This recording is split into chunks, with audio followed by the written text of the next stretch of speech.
भक्ति देवी की जय। तुलसी महारानी की जय।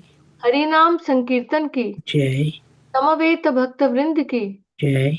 ग्रंथरा श्रीमद् भागवतम की जय। भगवत गीता की जय। निताय गौर प्रेमानंदे. हरि हरि बोल। All glories to assembled devotees. Hare Krishna. All glories to assembled devotees. Hare Krishna. All glories to assembled devotees. Hare Krishna. All glories, all glories, all glories to Shri Guru and Shri Gauranga. All glories to Srila Prabhupada. All glories to Srila Gurudev.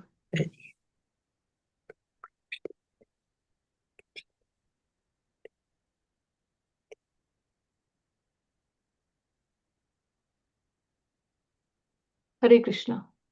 So, welcome all for today's morning Srimad Bhagavatam class. And we are in Canto 3rd, chapter number 14, verse number 32. So, we'll start. ॐ नमो भगवते वासुदेवाय. ॐ नमो भगवते वासुदेवाय। ॐ नमो भगवते वासुदेवाय. ॐ नमो भगवते वासुदेवाय। ॐ नमो भगवते वासुदेवाय.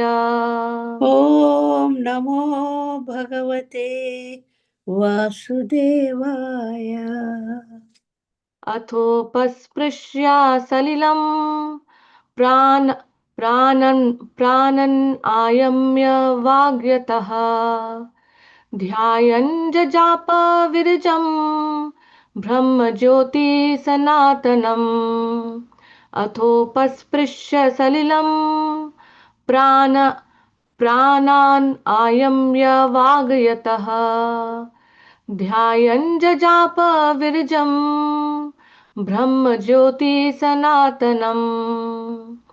अथोपस्पृश्य सलिलं प्राणान् आयम्य वागयतः ध्यायन् जजाप विरजं ब्रह्मज्योति सनातनम्. Hare Krishna. So if any devotees would like to recite the verse. Hare Krishna. Hare Krishna. Athopaprishya salilam प्राणान् आयामया भागजताः ध्यायान् जजापाभिराजम् Brahma ज्योतिर्सनातनम्. Hare Krishna. Hare Krishna. Anyone else? Hare Krishna. Hare Krishna. अथोपस्पृश्य सलिलं प्रणामाय मया भागवतः दयायान जजाप विरजाम ब्रह्म ज्योतिः सनातनम्. Hare Krishna. अतोपस्पृश्य सलिलं प्राणान्याम वाग्यतः ध्यायान् जपापा विराजं ब्रह्मज्योति सनातनम्. Hare Krishna. Hare Krishna. So we'll move to the synonyms.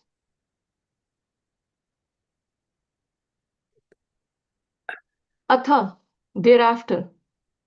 Upapasprishya, touching or taking bath in water.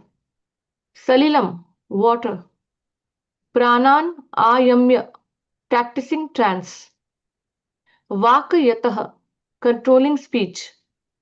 Dhyayan, meditating. Jajapa, chanted within the mouth. Virajam, pure. Brahma, Gayatri hymns. Jyotihi, effulgence. Sanatanam, eternal. Translation. Thereafter, Brahmana took his bath in the water and controlled his speech by practicing trance, meditating on the eternal effulgence and chanting holy Gayatri. Something is coming on the screen. I don't know. Yeah, his confident face. Yeah. I will read the translation. Yeah, can you? Thereafter, the Brahmana took his bath in the water and controlled his speech by practicing trance, meditating on the eternal effulgence, and chanting the holy Gayatri hymns within his mouth. Purport by His Divine Grace A.C. Bhaktivedanta Swami Srila Prabhupada. Srila Prabhupada ki jai. I don't know what is this comment.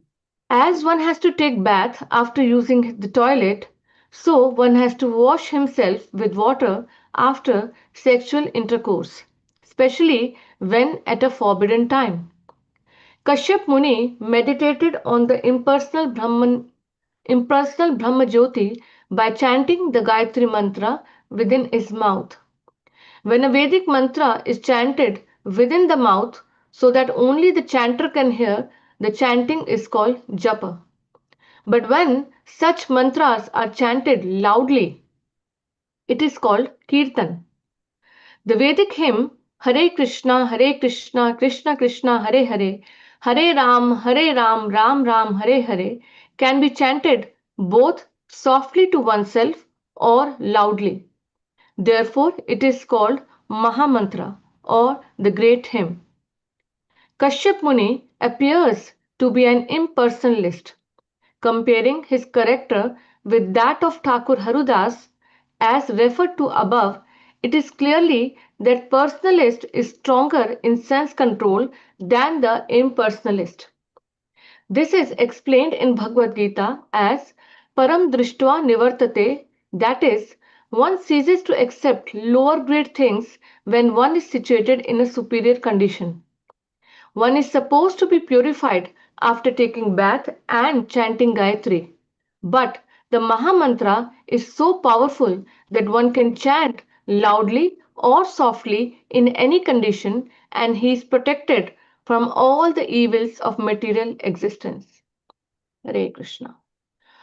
ॐ अज्ञानातिमिरन्दस्य ज्ञानञ्जनशलाकया चक्षुरुन्मिलितं येन तस्मै श्रीगुरुवे नमः श्रीचैतन्यमनोभीष्टं स्थापितं येन भूतले स्वयं रूपा कदा मह्यं ददाति स्वापदान्तिकम् नमा ॐ विष्णुपादाय कृष्णपृष्ठाय भूतले श्रीमते भक्तिवेदान्त स्वामिन् इति नामिने नमस्ते सारस्वते देवे गौरवाणी प्रचारिणे निर्विशेष शून्यवादी पाश्चात्य देश तारिणे जय श्री कृष्ण चैतन्य प्रभु नित्यानंद श्री अद्वैता गदाधर श्रीवासादि गौर भक्त वृंदा हरे Krishna Krishna Krishna Hare Hare Hare Ram Ram Ram Hare Hare Hare Krishna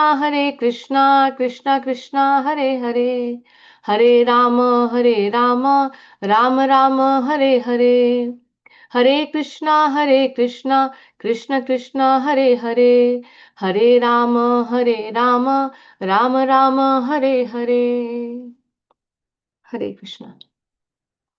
So, welcome all the devotees for today's morning Srimad Bhagavatam class on this in this auspicious month of Kartik, Damodar month. Uh, Reading Bhagavatam is very auspicious every day, all the months of the year, but especially during this month, the Kartik month, will get a very greater benefit of assembling together every morning and reading Srimad Bhagavatam, which is non-different from Krishna. We are directly having the association of Krishna through the words of Srimad Bhagavatam every single day, throughout the year, throughout our lives. With that note, we'll start today's reading. So, we are on Canto 3rd, chapter number 14, verse number 32, discussing the pastime of Kashyap Muni and Diti. This pastime we have been covering from so many days, and we saw that how Diti approached her husband with the desire to have a child. which is not a wrong desire. In a grasta life, we have a children, and Diti approached with that same desire to have a child from her own husband. Diti is not an ordinary female, like local today's girl. Like she's a daughter of Daksha, Prajapati Daksha, and her husband Kashyap Muni is also not ordinary person. He is the son of Marichi and the grandson of Brahmaji. So they are not ordinary male and female. So because the past time we are going to discuss, so many points will come. People might think, oh, they're like normal male and female attracted towards each other like that. But that's not the case here. Like they're not ordinary people and they know dharma. They know what is right, what is wrong, and what is to be done at what moment. They know. Kashyap Muni also knew and Diti also knew. So, but still, we see here that Diti approached her husband in the evening time, during the Sandhya time, when he was sitting to chant his evening prayers. But she approached and she expressed her desire that how she wanted to have a child, and other sisters who her other sisters have child, but she is the only one who is without child, and she has this strong desire with which she approached Kashyap Muni. And in that strong desire, she forgot that this moment is not the right moment for this activity. And Kashyap Muni also gave various reasons to Diti to postpone this activity, the union, so that this this time is past. This evening time, the Sandhya time, when he is going to chant his evening prayers, this time passes, and later definitely he will satisfy her request. But we have gone through those reasons what he gave in the verse number 22 to 29. Those reasons were given. Kashyap Muni giving different reasons for postponing the union, but those reasons didn't work at that moment, and finally the thing happened at a wrong time. The union happened at a wrong time. uh, Happened at a wrong time. And what happened after that, that is being discussed in today's verse, this 32nd verse. And we'll see Diti's repentance also later on after this verse, how Diti is also going to repent for her act. As I said, they're not like today's male and female. They knew, they have knowledge of what is right and what is wrong, but this strong impulse which acted at this time, they couldn't stop. So, in this today's verse, what we are going to read is what Kashyap Muni did afterwards. We read in the verse that Kashyap Muni took bath, he washed himself and chanted some mantras for purification. So we see, although the act was performed and it was not right at that moment, but Kashyap Muni didn't forget his duty at that time, that how he has to take bath and chant his prayers. Immediately after that, he continued with his duty. And Prabhupada, in the first few lines, he mentioned that how one has to take bath after going to toilet, or here Prabhupada mentions about sexual intercourse, how a person should clean himself, should take shower, should take bath, and especially in the in spiritual advancement, for making advancement in spiritual life, this cleanliness is very important. The cleanliness is very important for making advancement in spiritual life. And it is being told how person should keep himself or herself clean in different ways. Scriptures mentioned two types of cleanliness, internal and external. Nowadays people just focus on external cleanliness. Just wear clean clothes and have some spray on them so that they smell nice. So that's what people mostly do. But scriptures mentioned about two types of cleanliness. One is internal and one is external. External cleanliness can be taken care of by taking bath, wearing clean clothes, and all those things. But internal cleanliness, which is our consciousness, can be kept clean only by the process of bhakti. When we chant the holy name of the Lord, then our consciousness get cleaned.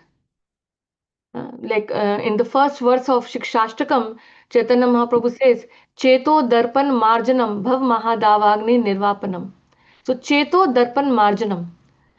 Cheto, our chitta, our hridaya, our consciousness is full of contaminations from so many lifetimes. And when we chant the holy name of the Lord, Krishna in the form of name himself cleans all that dirt.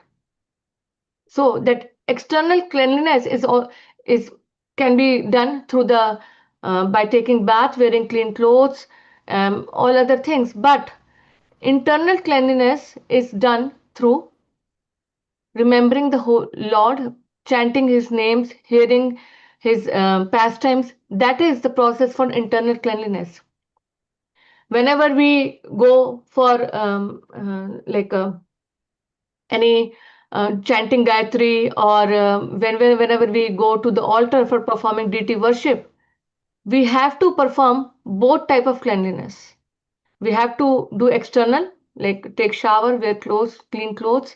At the same time, we have to remember the Lord so that the internal consciousness also get cleansed over the period of time. And we chant different mantras. There are different mantras. Achman mantra, purification mantras are chanted before going on the altar, and even before doing Gayatri. We chant the purification mantras.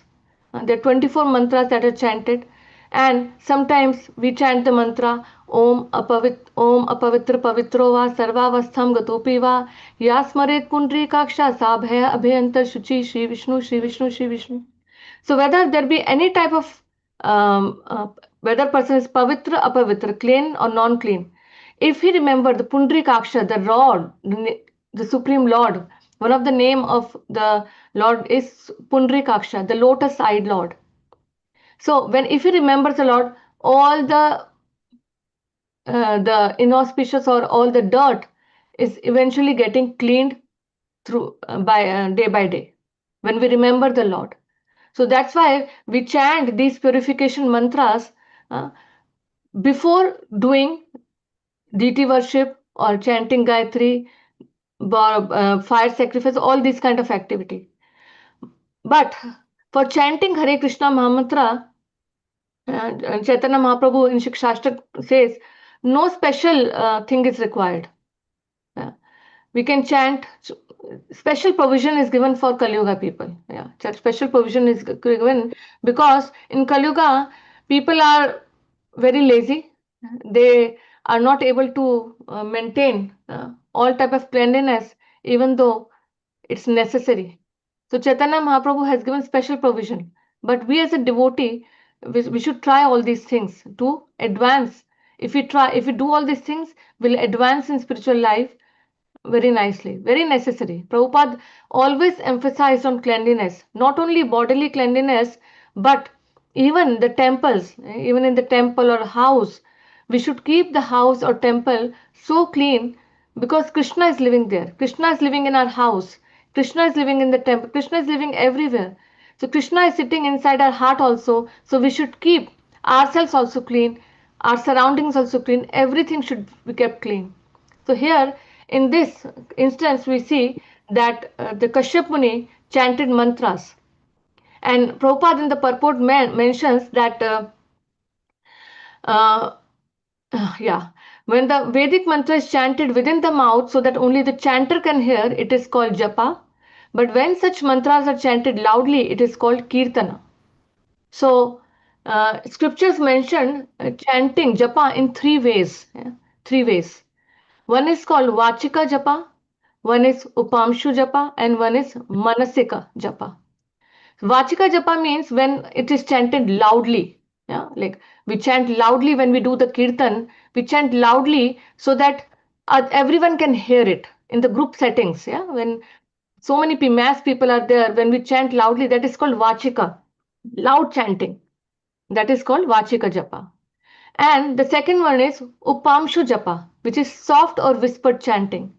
When we are chanting, when we are doing the japa on the beads, then we are not chanting very loudly, but we are chanting in such a tone that we can hear it. It is audible to us so that the chanter can hear it. So Hare Krishna, Krishna Krishna, Hare Hare, Hare Ram, Ram Hare Hare. So the mantra is whispered softly, but a chanter can hear it. We are able to hear it.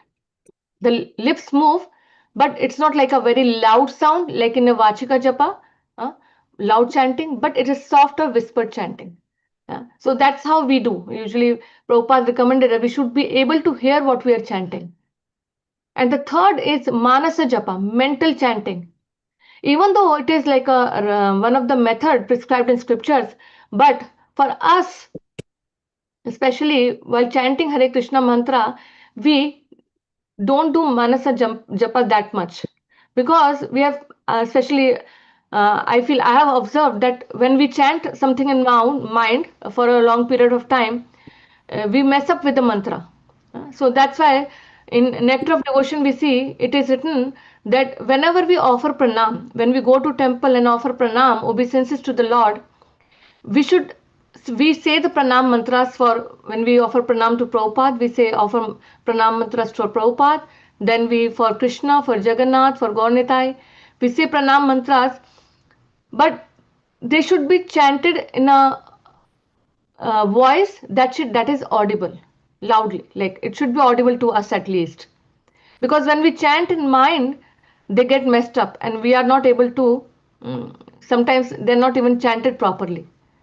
So Prabhupada recommended for us to chant Hare Krishna mantra in the and that kind of voice which we are able to hear it, and that is called Upamshu Japa.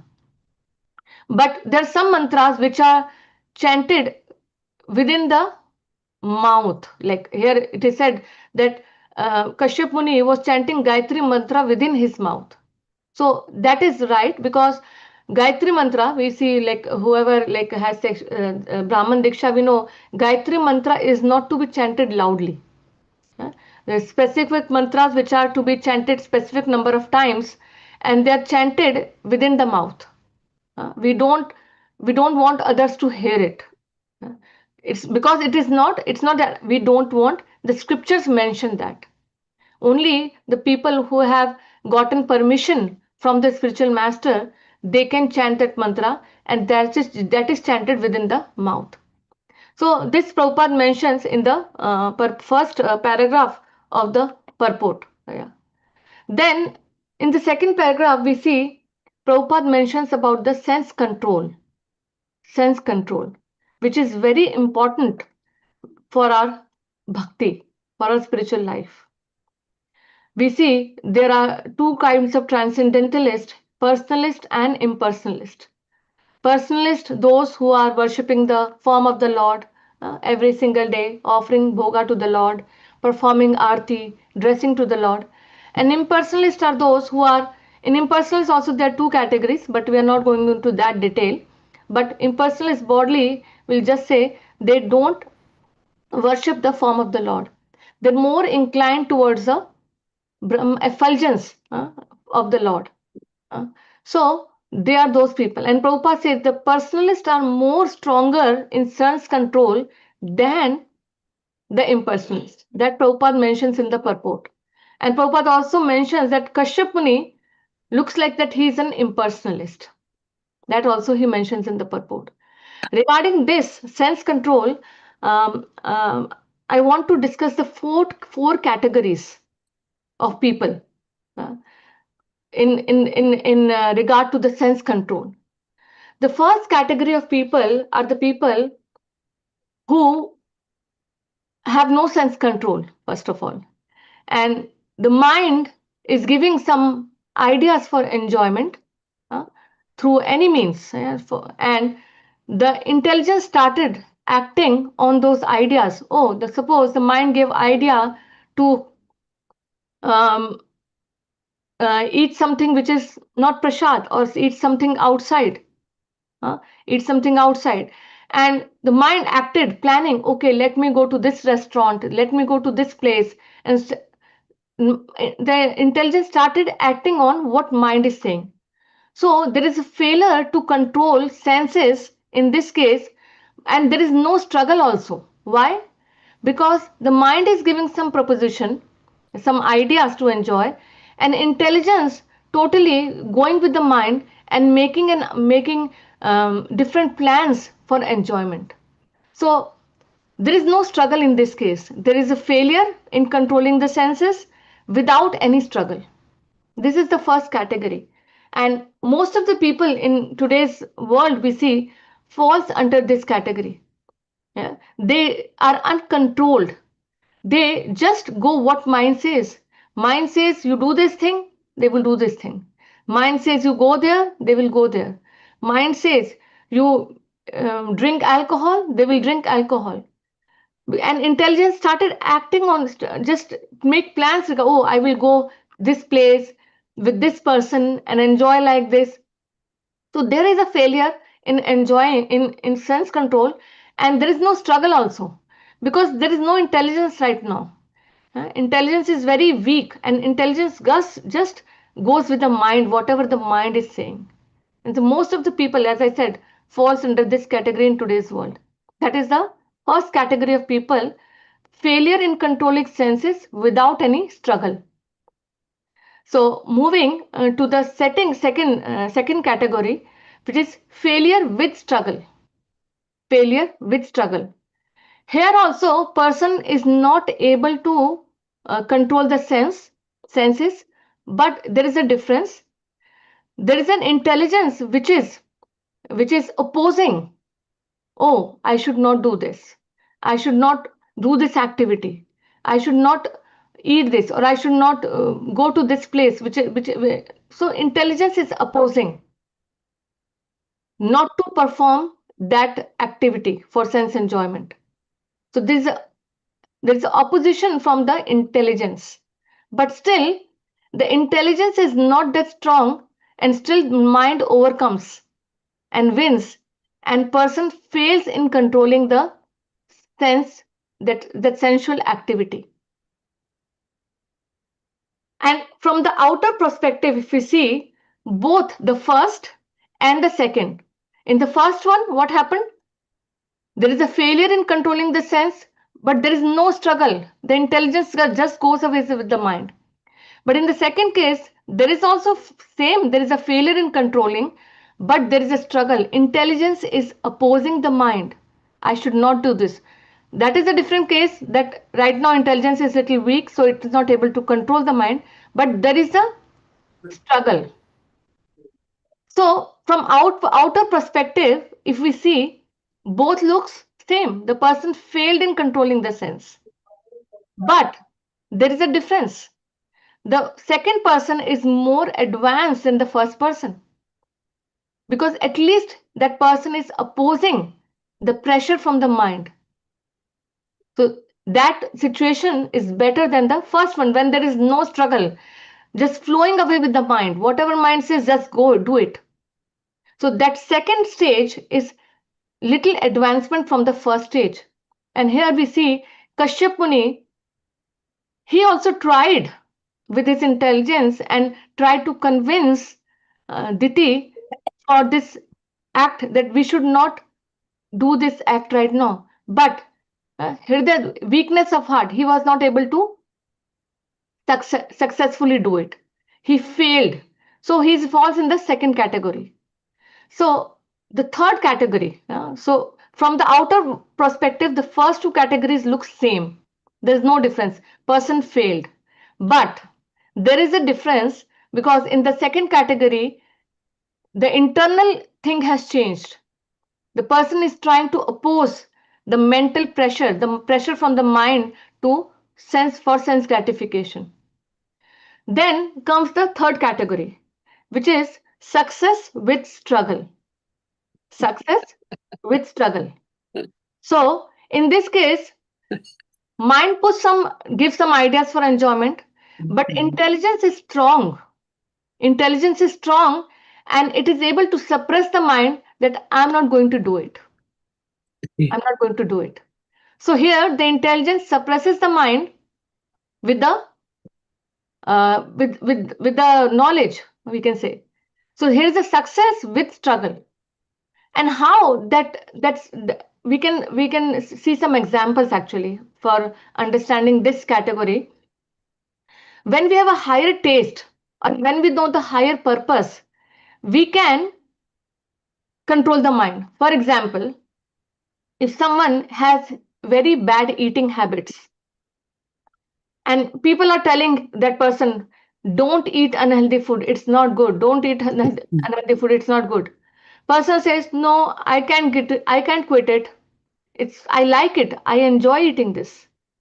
But when that person suffers some disease and he goes to the doctor and the doctor says, if you don't give up eating these things, what will happen? You might end up with the leaving your body. You might have to leave your body. You might die very soon.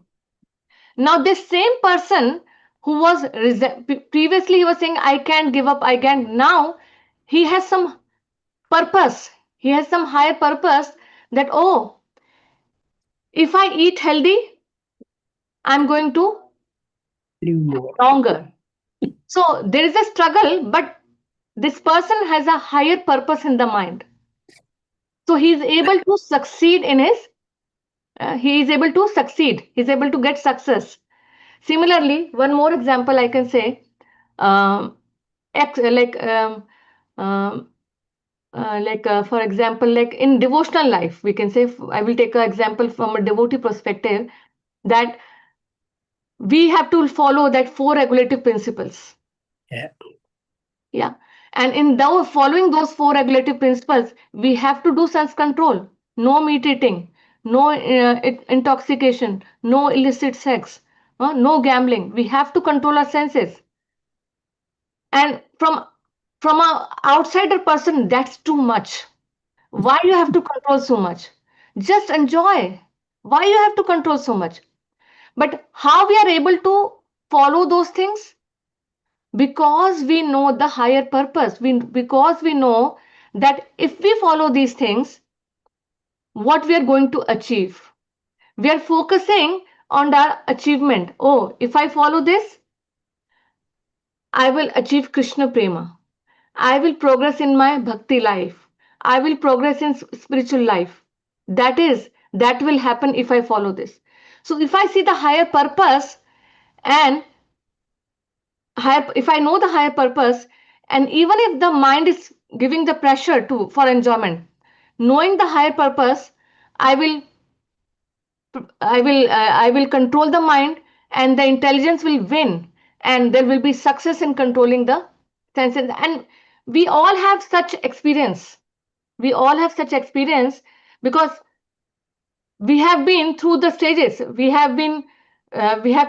might have passed through the stage where, and still in certain areas we might be in the second stage where failure with struggle. We might be trying for certain things, but we struggle, and then we fail. It happens sometimes. And in certain field, we might be in the third area where success is with struggle. We succeed because we know the higher taste, we know the higher purpose behind performing that activity. So many people died. Yeah, so many people died. Why? Because they want to live healthy. And if they keep focusing, oh, I'm not able to eat this, I'm not able to eat this, I'm not able to eat this, will they be able to do that dieting? No, they won't be able to.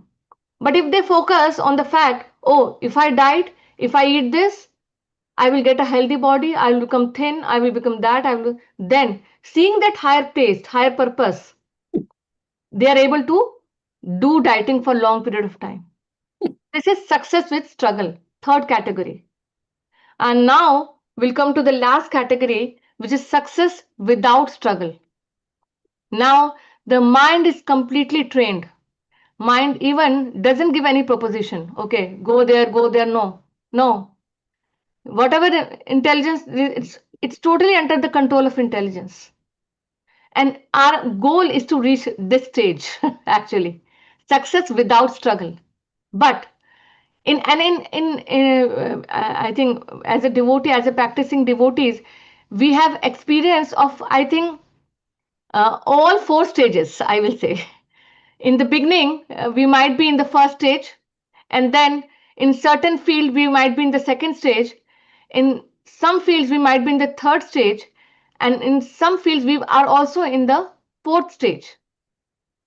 Example, we want to see the examples, yeah, like now after doing bhakti for some certain period of time, practicing bhakti for certain period of time, and um, there might be some people who are drinking alcohol before, or eating meat before, or for my case, like I was not eating those things, but I was drinking tea before. I used to drink tea before. But initially, when I stopped that, there was a lot of struggle, I will say. There is a struggle.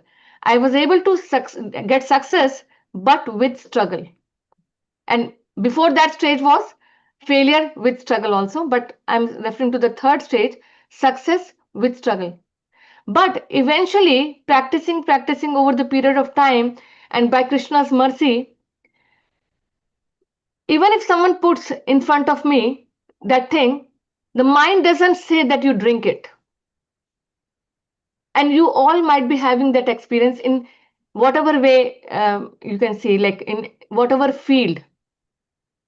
So if you are sitting in an airplane, if someone has eaten meat before, becoming a devotee, and if they're sitting in an airplane and many people are eating so many things here and there, or we go to certain place, people are eating certain things, they don't get any temptation from the mind. No temptation now, because the mind is totally now under control. The mind is not giving any even ideas also for eating that, what to say of eating. So we are able to resist, we are able to get success without any struggle. So what are the four stages? I think if I just I will go back and recap these names first for these four stages. One is failure without struggle, which is most of the common people we say don't resent, just whatever mind says they do it. Then failure with struggle, then success with struggle, and the fourth one, ultimate, is success without struggle. And our goal is to reach the fourth stage, which is success without struggle. But in certain fields we are there, but in certain fields we are not. We are still struggling in certain areas. At least I am. I don't know about others, but at least I am. I still struggle in certain areas. So I want to reach that last stage, success with struggle, without struggle. So, Krishna in Bhagavad Gita 6.19 says, as a lamp in a windless place does not waver, so the transcendentalist, whose mind is controlled, remains always steady in his meditation on the transcendental self. This is the fourth stage, when the mind is totally controlled, and what there is no mind is not giving any distractions. There is no wind, because mind is not proposing and giving any ideas for enjoyment right now. So we want to reach this stage. But what is the process? What is the process for reaching this stage? That is the main thing. Why we are sitting here? We want to reach that place, but what is the process? And the Prabhupada here mentioned, like in the one of the lines, that uh, personalist can control their senses easily than impersonalist.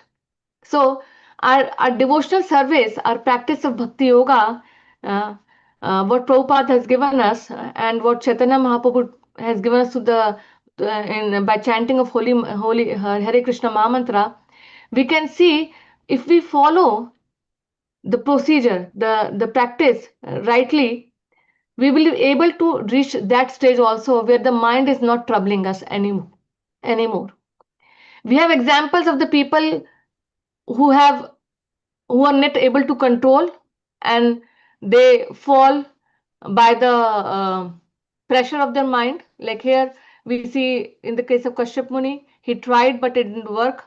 And in the case of Vishwamitra also, who was a yogi, he was misled by Menika, and although that yogi was endeavoring for sense control by severe practices, but he couldn't do it.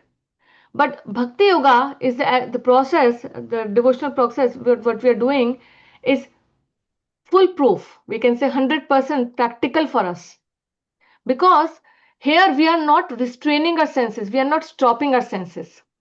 Rather, we are engaging our senses in a higher purpose, higher, giving them higher taste. And when we give them higher taste, slowly, what happens? The taste for the lower things goes away.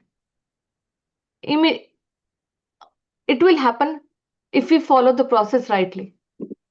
In Bhagavatam, in one of the purport, Prabhupada says that uh, since my mind has been engaged in service of lotus feet of Lord Krishna, this is actually a sentence by a devotee called Yamunacharya. Yamunacharya, he's a great saint and a devotee. He says, since my mind has been engaged in the service of the lotus feet of the Lord Krishna, I have been enjoying an ever new transcendental humor.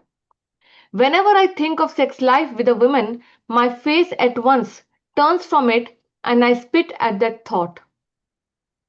So, by practicing devotional service, by knowing the higher purpose, we know what is the goal of our life. It is not just sleeping, eating, mating, and defending, which even the animals are doing. As a human being, we have a higher goal to achieve, which is achieving Krishna Prema and going back to Godhead for and serving the Lord eternally. That is our goal. And that goal, if we keep in mind, then we'll be able to do all these things. We'll be able to do all these things, and this automatically, we'll see this material enjoyment will become distasteful. People run after these things. Yeah, people run after different type of concerts, different types of movies, or different type of outside food, or different kind of thing. But for a devotee, they don't care. They don't give any pleasure to them because they have the higher taste of Krishna Bhakti. They have the higher taste of Krishna Bhakti. That's why they're able to, not they're able to, they don't even, those things even don't even bother them. They become distasteful. Prabhupada used the term distasteful. No, so we can see in certain areas we have experienced it. When we are in association of devotees, when we are having the darshan of the Lord, when we are in ecstatic kirtan, dancing in the kirtan, the other things like outside things, we don't even bother. Even if someone gives us money, give me money to go there, I will not go. Yeah. If someone says, okay, you have an option, you can stay here in a kirtan, or you have an option to go for this movie, yeah, this material movie, and you will be given some benefit. You will get some money also for that, for going there. I will still not go. I will still not go. So this happened. How this happened? By practicing devotional practices, by chanting of the holy name of the Lord every single day, which Chaitanya Mahaprabhu gave us. And he himself said, Cheto Darpan Marjanam. So many dirt is there in our consciousness, but when we chant the holy name of the Lord, and when we perform different other activities, so we have to make ourselves so full in the sense, different devotional activities like chanting. We have 16 rounds of chanting every single day, reading Srimad Bhagavatam. We have deity worship, we have to perform Aarti, we have to perform Bhoga, we have to clean the temple of the Lord. So many different activities. So we have to keep ourselves so full that there's no even time to think about other things. And then we will be able to control, we will be able to fight with our mind, and we will be able to reach the stage, the last stage. Anyone remembers what was that fourth stage, which I mentioned in the four stages? Success without struggle. Success without struggle. Yes, Prabhuji. Thank you, Prabhu. So when we follow all these things and do these things, we will be able to achieve success without struggle, and no more problems. But we see it's not a one day thing. It's not that one day failure, there's a failure without struggle and immediately person is there on the fourth level. We have to follow the process of bhakti yoga through which we can achieve that stage. And then we will be able to follow all the things very nicely. So with that, I will end for today. And for today this verse, and we see that how Kashyap Muni he fell into the second stage, second category that we mentioned, and he is not totally ignorant of what is not to be done, what is to be done. He knew, but we see his intelligence, his weakness of heart. He was not able to overcome it, and he did the wrong activity at, even though the activity um, he has to fulfill the desire of wife to give her child, but the wrong time he did that, they did the activity. So that is the point here. So with that, I will end for today. Hare Krishna. Thank you for your kind listening. And if anyone has any comment or any corrections, please, you are welcome for that. Hare Krishna.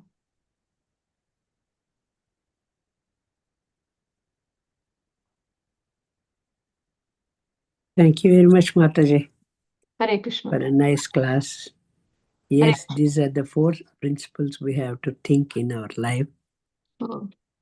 How to control our mind, how to control our senses. All these things, and all the 4 things, say, controlling mind without any struggle, that is the thing. To reach there, it is very hard, but it has to be done. So but actually, from the childhood, they have to practice that. Yeah. And we can see ourselves actually when we fail or when we succeed. We can check in which category we fall. That's true. Did we struggle or was it without struggle?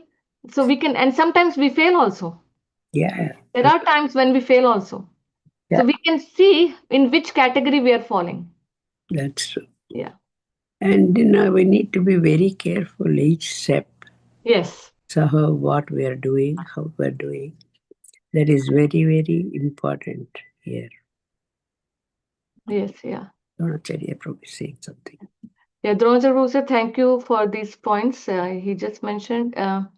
Thank you for the great class. I appreciate the points you made to make us strong devotees of Krishna. Thank you, Prabhu. Hare Krishna. That's true. My mind is very strong. It goes here and there.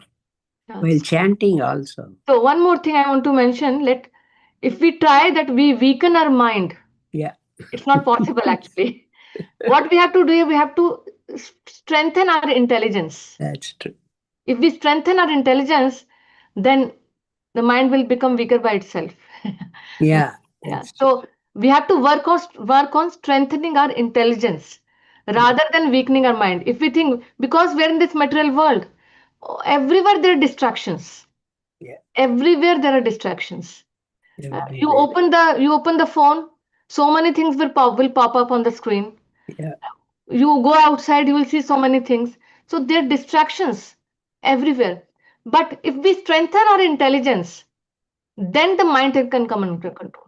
So we have to work on strengthening our intelligence through the words of Shastras. That is the thing needed. Then we can strengthen our intelligence, and eventually the mind will not work at all. That's true. You're right. Yeah. So this is training your mind strongly. You have to do the willpower also. It needs. Yes. Yeah. So if we stay in association of devotees, that will help. That will help. Yes. Thank you very much. Nice class and nice advice. And I don't know how many people will follow, but it's a nice advice. Hare Krishna. Vrindavaneshwari Mataji, I see your hand raised. Hare Krishna. Thank you for a nice class. So my question to you is, all of these things in the material world are certainly very appealing and alluring, especially if we have an attraction to them naturally. So how does one balance, when we have family, so much family in the area that's not on the devotional path? And, like my brother's birthday is this weekend. So of course we go out to a restaurant and, I love my brother. So there's a lot of love there for him and they're my family. So, Yeah. part of that relationship is it's important to maintain those relationships for me. So, and then, for work, I have to entertain. I Mhm. have to take executives out to dinners and Mhm. things like that. So, this is part of my material world. So how does one balance those things? Yeah, yeah. That is a very practical question that you mentioned. Yes.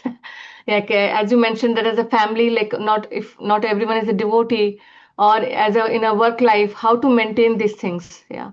So what I mentioned here is what scripture says, like whatever is written there, that how we should follow it. But sometimes, like as you mentioned, we have to make some adjustments. Yeah. And those adjustments are like once in a while, but we should try to make best, like we should try to find out the best way, that I can say. Like as you said, as you might have to go for lunch or dinner to restaurant for the birthday party. So if your family also knows that you are practicing this thing, and at least go to the place where the other things which are forbidden are not cooked. At least we can try for that. Uh, in that also, in certain cases, if we are doing that every single day, I will say that's not good, in my opinion. But in certain scenarios, like as you said, and we can take some one item, one preparation as a prasad also in that gathering. If not everything is prasad, we can take one item as a prasad in that gathering, so that other people also get benefit from that. And in the work environment also, we should try to follow as much as possible, as much as possible, at least go to the places where there's no meat eating, no alcohol, all those things. And if possible, we can prepare sometimes some prasadam and serve those things also, if possible. So in that way we can implement those things.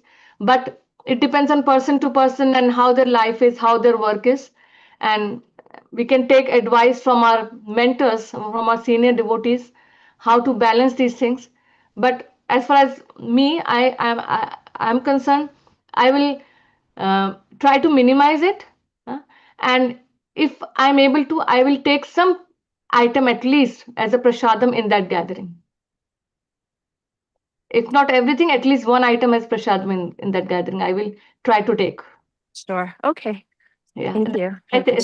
That's what is coming to me, like how I will try to follow this. Sure. Thank you. Hare Krishna. Hare Krishna. Uh, Anyone else? Any comments, questions? Okay. If nothing is there, we'll end for today. And happy Krishna conscious day to everyone. Vancha Panchakapatharubhyascha kripa sindhubhyev cha patitanam pavanebhyo Vaishnavibhyo namo namah. अनंत कोटि वैष्णव Vishnu Bindaki जय Jai. Srila Prabhupada Bhar ki Jai. और feminist